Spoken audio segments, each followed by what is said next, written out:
ज़ाती मां कयोसीं बाक़ी तोसां गॾु ॿियो केरु हुयो? भुगती हुयोसीं, छा नालो छा हुयो? कारला हुयोसीं। ख़ैरुल्ला? जी हा। उहो बि तोसां गॾु हो? जी हा साईं। घणा ॾींहं ताईं तव्हां ज़्यादती जो निशानो बणायो? 7 ॾींहं साईं। 7 ॾींहं? जी हा। अच्छा, उन सां राब्तो तोसां कीअं थियो? पोइ पाण राब्तो थियो, माई खे अस्पताल में वियो मां, मुंहिंजो मैदो ख़राबु हुयो, पोइ उतां मां पंहिंजे इलाज लाइ वियुमि। पोइ उतां खां मूंखे माई पाण ॻोल्हे ॾिठो आहे, माना राब्तो उन हमरा सां हुयुसि। पोइ मां मूंखे चई मूंखे वठी हल, पोइ हमरा चयो बाबा हिन सां ॻाल्हाइजांइ। मां मां त ॻाल्हायो आहे, उहो मुंहिंजो वाक़िफ़ु हुयो। उहो मूंखे पुछा की तूं किथे? मां चयो मां कराची में आहे। कहिड़े कहिड़े वार्ड में? मां वार्ड सभु ॿुधायो, सभु कुझु। पोइ मूंखे कहिड़ी ख़बर त मूंखे छा करे थो छा नथो करे। पोइ अस्पताल में उहो आयो आहे, पोइ मूंखे चई वठी हल, मां जो हाथ रखो वठी हलंदुमि। पोइ वठी आयो माई खे। उनखे वठी अची हिते विकिरो कयो? विकिरो न कयो आहे साईं, काॾे कयो? उहो भुगती वटि छॾे ॾिनो मां। भुगती वटि छॾे ॾिनी? जी साईं। भुगती उनखे काॾे कयो? भुगती साईं उनखे वापसि करे छॾियईं। अच्छा, तव्हां उन माई सां बि ज़्यादती कई? जी साईं। तूं बि कई, ख़ैरुल्ला बि कई? जी साईं। तव्हां ॿिन्ही कई? जी साईं। उनजे बाद उनजी नंढड़ी 4 सालनि जी ॿारड़ी कहिड़ो ॾोह तुंहिंजो कयो? तूं उनसां ज़्यादती छो कई? साईं बसि थी वियो, ग़लती थी वई साईं। कीअं ग़लती थी वई? बसि साईं थी वई ग़लती। पोइ अहसासु को काक न आयो तोखे? बसि साईं थी वई ग़लती। बेसमझ 4 सालनि जी ॿारड़ी, पाण ॿार नारो न आहे? ॿार तोखे पंहिंजा न आहिनि? बिल्कुलु साईं आहिनि। शादियूं चल थी? जी साईं। घणियूं शादियूं चल? वाह साईं। तो ॿार ज़रड़ी ते काक न आई, अहसासु न आयो? ना साईं। 7 ॾींहं ताईं उनखे ज़ाती जो निशानो बणायो? जी साईं। वरी तूं मुतालबो कीअं कयो ॿी औरत वठी अच त पोइ तोखे वापसि ॾियां? साईं मुतालबो कयो आहे त वठी अच त पोइ। लोग जो हैं रास्ते से मुझे इस्तकबाल कर रहे थे कि आपने बहुत अच्छा काम किया है, एक वैशी दरिंदे को पकड़ा है और अपनी बेटी को दाव पे लगा के। तो मेरी यही कहा कि भाई हम सिंध के लोग हैं, मेहमान नवाज हैं, वो 10 दिन हमारे घर में रही है, रोएगी, हमारे सारा ख़ानदान में मर जाए तो मैं इसको नहीं छोड़ूंगा। 31 तारीख को ये तबस्सुम बेगम आई थी मेरे थाने पे, तो वहाँ मेरा बड़ा मुंशी हेड मोहर्रर बैठा था। उसने बोला कि भाई खुदा इसकी मदद करो, हमें समझ नहीं आता ये औरत क्या कहती है। तो मैंने उसे इन्वेस्टिगेशन की पूछा कि बाबा क्या बात है। उसने बोला भाई मुझे एक बंदा लेके आया है, मेरे साथ ज़्यादती भी की है और मेरी बच्ची भी छीनी है इन लोगों ने। मैंने बोला भाई इसके पास तुम्हारा कोई सबूत, कोई अता पता, कोई नंबर शंबर? बोले कुछ भी नहीं है, ये एक ही नंबर उसने लिख के दिया है, यही है, वो भी बंद जा रहा है। तो मैंने इसको बोला कि ठीक है आप 2 बजे थाने पे आ जाना दोबारा। उसने बोला मैं यहाँ मस्जिद में ठहरती हूँ। तो ये औरत चली गई, मैं भी चला गया, मैं शहर में चला गया। घंटे 1.5 के बाद इस औरत ने दोबारा मुझे कॉल की कि भाई मुझे मस्जिद में भी सोने नहीं देते, मैं कहाँ जाऊँ, यहाँ मेरा घर भी नहीं है, तो मैं क्या कर सकती हूँ। मैंने बोला आप इधर थाने पे आ जाएं, मैं आता हूँ उधर। जैसे वो औरत आई मेरे से पहले, तो हेड मोहर्रर ने इसको बोला तुम उसी के घर चले जाओ, वही तुम्हारी मदद कर सकता है। एक सिपाही उसको साथ देकर उसने मेरे घर में भेज दिया औरत को। जब औरत मेरे घर में आई तो वो उधर रो रही थी। तो दोबारा मुझे बच्चों ने कॉल की कि भाई ये औरत आई है, एक रो रही है, इसके साथ बहुत जुल्म हुआ है। उसने पूरी हमें कहानी बता दी है, सुबह भी रोती थी, शाम को भी रोती थी। तो मेरी बच्चियों को बोलती थी आप कैसे बच्ची हैं, मेरी बच्ची भी ला दो। मेरे छोटे छोटे बच्चे थे, उनके साथ वो कह रही थी। तो मेरी बच्ची ने बोला, मैंने इनको जब बोला कि भाई तुमको ये करना है, बोले बाबा आप इजाज़त देते हैं तो हम करेंगे। फिर खैरुल्ला का नंबर खुला हुआ था, जिस नंबर पे मैंने चेक किया तो खैरुल्ला के भाइयों का नाम आ गया उधर। उनके सिमों का नंबर निकाला। फिर खैरुल्ला के भाई से मैंने बात की कि भाई मैं एरिया मैनेजर हूँ, कि फ़लात प्रोग्राम के आपके 50,000 हमारे पास आए हैं इस नंबर पे, ये शनाख्ती कार्ड नंबर है, ये मोबाइल नंबर है, आप हमारे से ले लें। तो उसने बोला मैं सर बाहर हूँ, 1-2 दिन में आ जाऊँगा। मैंने 2 दिन उसकी वेट की। तो 2 दिन के बाद फिर ये मैंने उससे बात की। बोलता है ऐसे ही 25,000 तुम रखो, 25,000 हमारे को दो। मैंने बोला ऐसे नहीं होगा, आपकी थंब चाहिए, मुझे शनाख्ती कार्ड चाहिए। रखता तो मैं 50,000 रखता ना, तेरे को क्यों बोलता कि तुम ले जाओ। तो आप आ जाएं, आपकी सख्त ज़रूरत है हमें, जब भी आ जाएं, लेकिन जल्दी आ जाएं। मैंने बोला ये आ जाएगा तो मैं उस मंजिल तक पहुंच जाऊंगा, लेकिन वो नहीं आया। इस दौरान अपना खैरुल्ला का नंबर खुला हुआ था। जैसे खैरुल्ला का नंबर खुला तो मैंने उस औरत को बोला कि भाई इससे बात करो। तो खैरुल्लाह से बात की कि भाई मेरी बच्ची दे दो और खुदा के वास्ते। खैरुल्लाह ने इसको बोला कि तुम्हारी बच्ची मेरे पास नहीं है, उसके पास है। भाई उसका नाम जाना पहचाना, न अपना नाम बता रहे थे ना पता बता रहे थे। तो उसने बोला कि उसका नंबर तो बंद जा रहा है। औरत ने बोला, इसने बोला भाई नंबर मैं तेरे को देता हूँ, उसका नंबर ये खुला है, उसने मेरे को भी गाली दी है। थे तो एक ही मतलब इकट्ठे थे। जैसे उसने नंबर दिया तो मैंने नंबर लिखा और उसको ट्राई किया, औरत को बोला इस नंबर पे कॉल करो। जैसे इसने कॉल की तो उसने फ़ौरन इसकी बच्ची के साथ बात करवाई। मैंने बोला ये तो इकट्ठे बैठे हैं, एक बंदा नंबर देता है तो दूसरा बच्ची से बात करवाते, तो एक ही जगह पे है। तो मैंने बोला, बच्ची ने झटके में बोला मम्मी मुझसे बहुत इन्होंने ज़्यादती की है, मैं तो मर रही हूँ। तो इसको बच्ची को दोबारा इसने मारा। बोला ऐसे नहीं बोलो, बोलो मेरी तबीयत ख़राब है। तो मेरे बच्चे रो रहे थे, बोलते इतनी ज़्यादती की होगी तो ये बड़े ज़ालिम है। मैंने बोला ठीक है कोई बात नहीं। उससे बोला, फिर खैरुल्लाह ने बोला नहीं, वो क्या नाम है अपना, रफ़ीक ने बोला कि औरत ला के दो तो तेरी बच्ची वापस करूँगा मैं।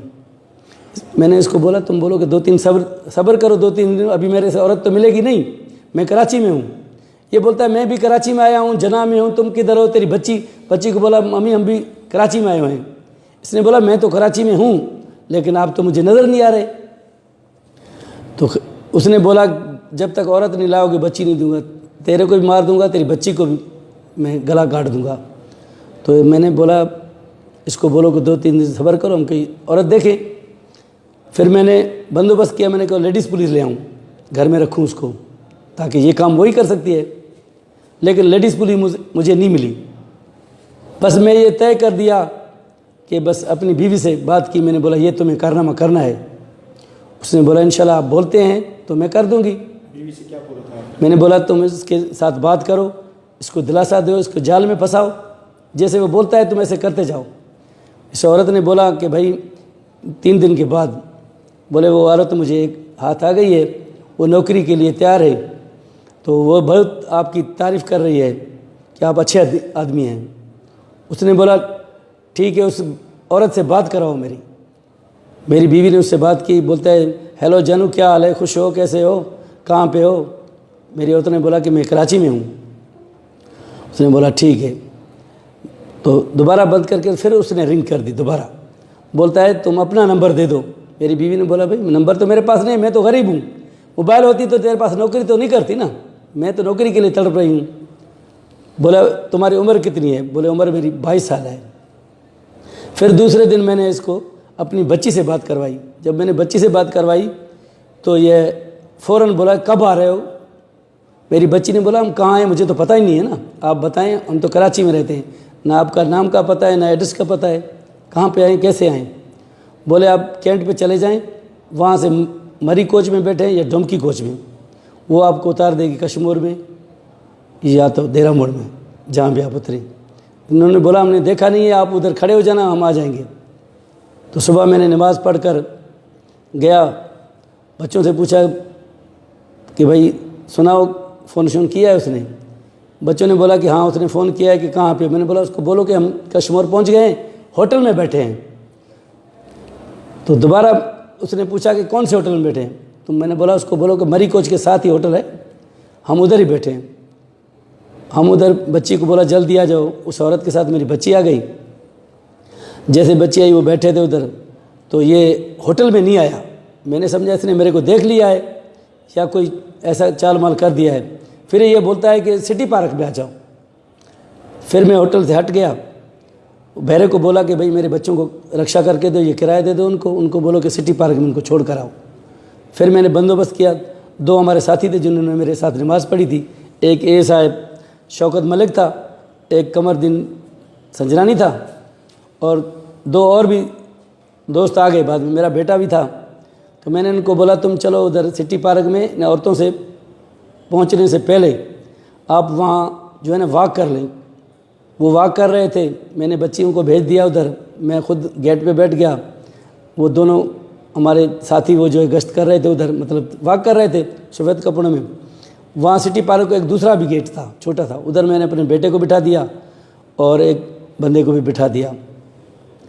तो मैं पिस्टल उठा रहा था, पिस्टल उठा रहा था। मेरी बेटी ने बोला बाबा तुम जज्बाती हो, कहीं वो मुझे हाथ दे, आप ना बर्दाश्त कर सके तो शूट कर देंगे तो हम तो गरीब हैं, मर जाएंगे।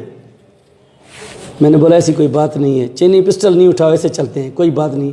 अगर वो भाग गया तो मैं नहीं छोड़ूंगी, इंशाल्लाह मैं उसके गले में पड़ जाऊंगी, उसको जफ्फी लगाऊंगी, कपड़ों से पकड़ूंगी, छोड़ूंगी नहीं। बाबा तुम मेरे पे भरोसा करो। मैंने बोला ठीक है। तो ये बैठ गया, ये आ गया, दोनों आके चक्कर लगा के देख गए कि पुलिस तो नहीं है। फिर खैरुल्लाह जो था वो किसी होटल में बैठ गया, हमने उसको नहीं देखा। इसको उतार दिया, ये पैदल आ रहा था सिटी पार्क की तरफ। इसने फ़ोन किया उस औरत को, तो उसको बोला कि उस लड़की को दो फ़ोन। मेरी बेटी को उसने बोला कि तुम बाहर आ जाओ। मेरी बेटी ने बोला कि भाई हम बाहर आ जाएं, कैसे आ जाएं, हम तो तुमको जान पहचानते भी नहीं हैं, तो आप सिटी पार्क में अंदर आ जाए, हम बैठे हैं, अकेले ही बैठे हैं और तो कोई नहीं है, आप आएंगे हमसे मिलेंगे तो हम आपके साथ चलेंगे ना।